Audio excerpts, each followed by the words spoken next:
Good morning and welcome to the Londero Lounge. The man, the myth, the legend, episode 5. I get a little help from my friends. Good morning, everyone. And before we start, I'd like to give a thanks to the on-screen and production crew, Kelly Londero for her interviewing skills, Sophie Londero for her pre and post-production in video and sound, and Daniel Londero for his road skills and excellent support. Good morning, everyone. Good morning, viewers. Good morning, Dad. Good morning. Let's go. Indeed. Parliament House with Fegs.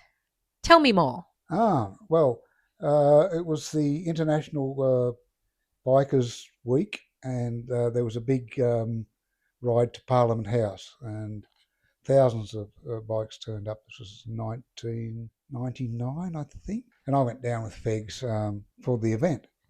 And while we were there, we decided that we'd go in and have a look around Parliament House.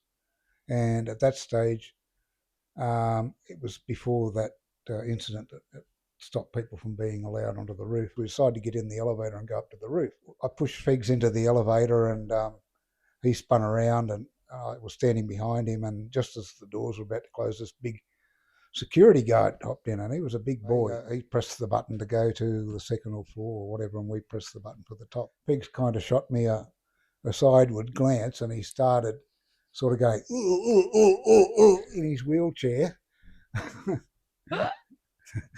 Yeah. And then I was saying, oh no, oh no, oh no, and he's going in the wheelchair. Anyway, the door opened, we got to the second floor, and this security guard, he just bailed out like a rocket. He was out of there. Anyway, Fegs and I had a good laugh over that. We got up to the roof and sat up there and smoked cigarettes and looked at the view and pushed him around, because it was it's a big slope, and being in the chair, it was like he wouldn't have been able to control it. So, but we had a good time up there. So yeah, that was the Parliament House Saga. saga. Longest bike ride taken with a mate or mates? Probably out to Broken Hill. I was by myself. With mates, probably that weekend that I went away with Fegs and Chris that I told you about earlier. We went up the coast, and the copper pointed his gun at us, and that was probably the longest ride with mates. How many hours on the road would that have been? Pretty much constantly for 2 days on the road. Yeah, would have been a couple of 1,000 kilometres. Yep, that's wild. Yeah. And on one tank of fuel? Oh no, many tanks of fuel. Many tanks of fuel. Many. It's just, it seems like bikes run off the smell of an oily rag. Well, I rode the BMW out to Broken Hill, and it had a big tank. Still, it was 3 stops to get there. I pulled up at Wilcannia, and I filled up and put, I think it was about $14 or $15 in, and there was this Land Cruiser that had been following me pretty much all the way, and he filled up and put like $160 worth of fuel in his tank. And that BMW just ate up the miles that you could go all day, sit on 140, 150 Ks all day. Was that the red one? Yeah. Is that the one that you dropped on the pole? Yeah. Out the front of the house in Mullen? That's the one. Because you couldn't feel your fingers because it was too cold? That's it. Yeah. Do you remember that?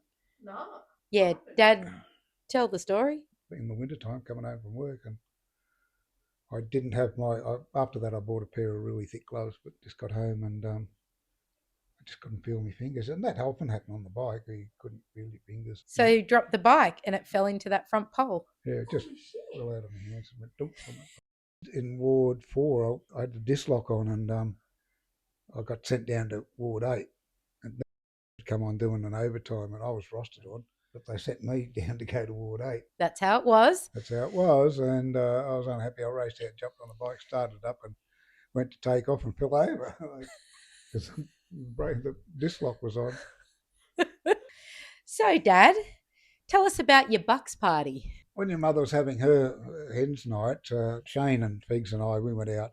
Evel Knievel stunt show was touring Australia, and Orange, they'd picked Orange for some reason to do to get everything right. It was their first show. And so we went out and we snuck in, climbed over the back fence and got in. Well,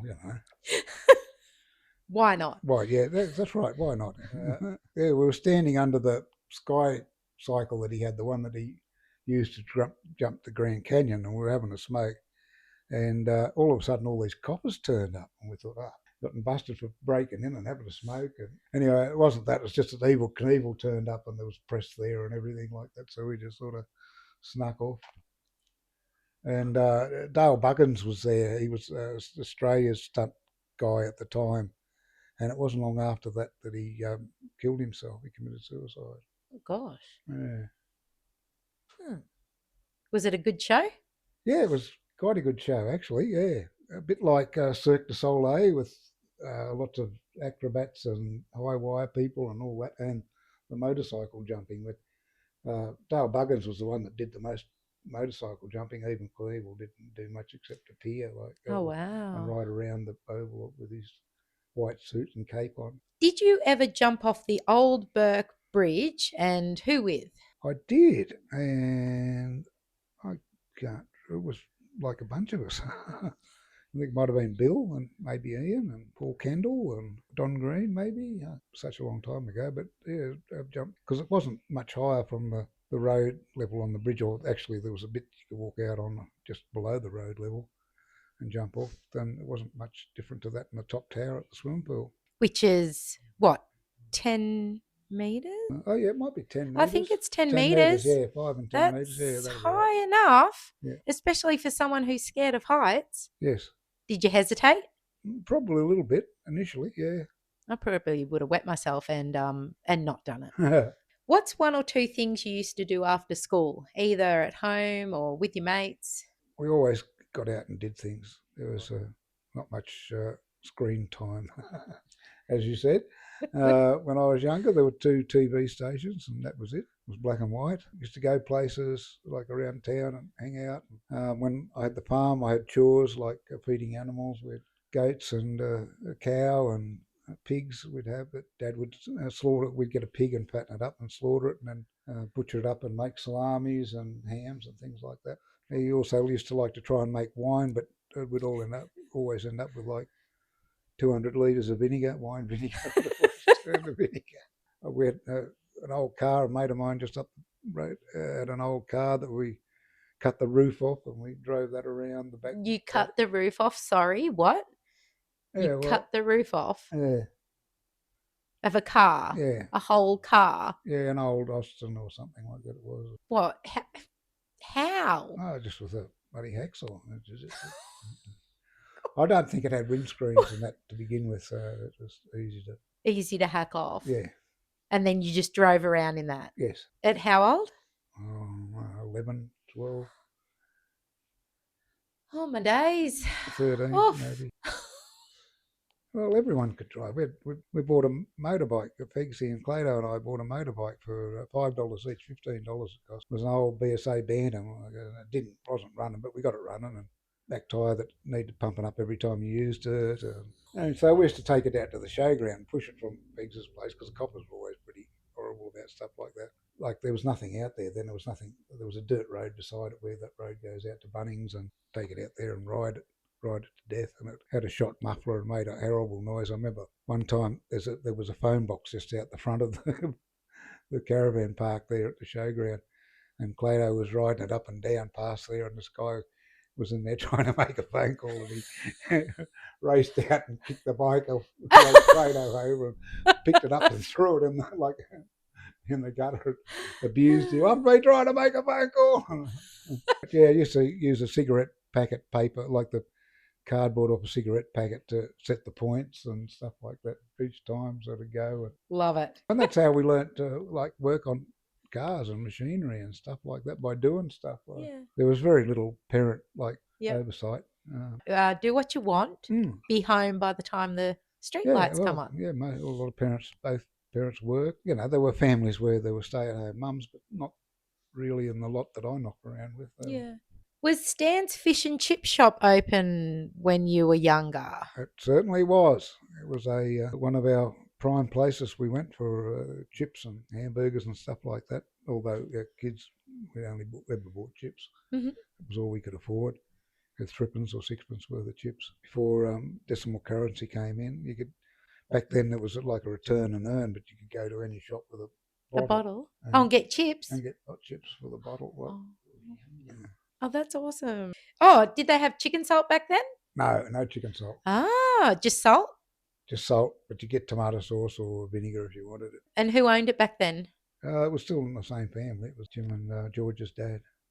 Why did you get kicked off the school bus? I was in year 7, and there was this guy that was in year 11 that always picked on me, like on the bus, because like I avoided him at school. I could see him coming, and I'd go the other way. But anyway, at the bus, I really couldn't get away from him, and I was up the back of the bus, sitting in where those double seats are, the ones that face each other that were over the back wheel. Mm-hmm. Like all the other seats faced forward, but there was one lot of seats on the back that faced backwards. And I was sitting on one side, and he came and sat down on the other side. It was annoying me. And anyway, as I got up to get off the bus, it was my stop. He punched me in the stomach. And I was standing up, and I was like a fairly big boy for year 7. I was probably bigger than most of the other year 7s, but then I stopped growing then, and everybody else kept growing. He punched me as I stood up, and I grabbed him by the shirt front around the neck and stood over him and kept punching him in the head until the bus driver come down and took me away and threw me off the bus. And he couldn't get up and couldn't get out of it and couldn't get away from me. So I did a fair bit of damage to him.